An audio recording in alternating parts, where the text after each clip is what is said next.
संविधान में हमको पढ़ने का अधिकार दिया गया। उस पढ़ने के अधिकार के दम पर हमने आयोग से नौकरी छीन लिया है। अन्यथा पंडित जी का मनुस्मृति का कानून होता तो हमको मछली मारने के अलावा हमको कोई दूसरा काम नहीं करने दिया जाता। इसलिए बाबा साहब के प्रति हमारा कर्तव्य बनता है, बाबा साहब के प्रति हमारा दायित्व बनता है कि बाबा साहब के निर्देश को आगे बढ़ाने का काम करें। साथियों, उसी क्रम में लगे हुए हैं 2017 में हम लोगों ने मोक्ष कल्याण संस्थान का गठन किया और इस काम को करने के लिए गांव-गांव निःशुल्क कोचिंग और इसी तिकोनिया पार्क से वीरांगना फूलन देवी की जयंती से हमने आह्वान किया था कि जो काम हमारे लोग, जो पैसा हमारे लोग दान पुण्य में खर्च करते हैं, पंडा पुजारियों को देने का काम करते हैं, उसमें से कुछ पैसा बचा करके अगर आप लोग गांव में अपने एक टीचर रख करके उन टीचरों को अगर देने का काम करें तो गांव में आपके बच्चे पढ़ेंगे। गांव में आपके बच्चे कक्का की एबीसीडी नहीं जानते। 9th में देखता हूँ, 9th में बच्चे हमारे आते हैं, जब पहले दिन क्लास में जाता हूँ 20 तक 1500 तक गिनती उनको नहीं आता रहता है। क्यों नहीं आता? टैलेंट में आपके कमी नहीं है।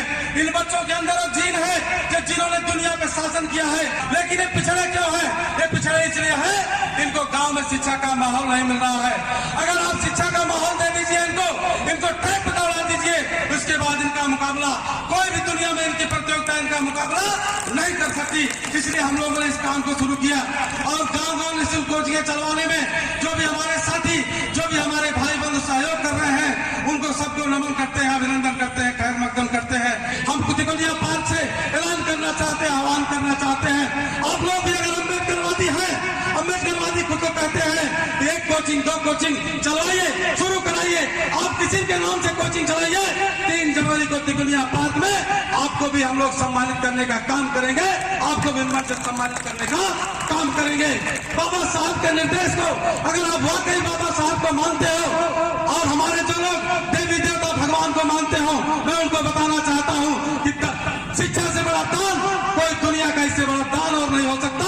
इसलिए आप लोग जो निःशुल्क कोचिंग हमारी चलवाई जा रही है, उसके लिए जो है जो कुछ हो सके, आप जिस तरह पंडा पुजारी को और लोगों को दान पुण्य करते हो, उस तरह से उन कोचिंगों में 10, 20, 50, 100 रुपया महीना आप दान करो, ताकि ये कोचिंग जो कोचिंग पढ़ा रहा है उसकी भी जो है रोजी रोटी, आजकल का जो तमाम तरह के 4-5 हजार रुपए के मिनिमम खर्चे आज के डेट में उसका पूरा होना चाहिए।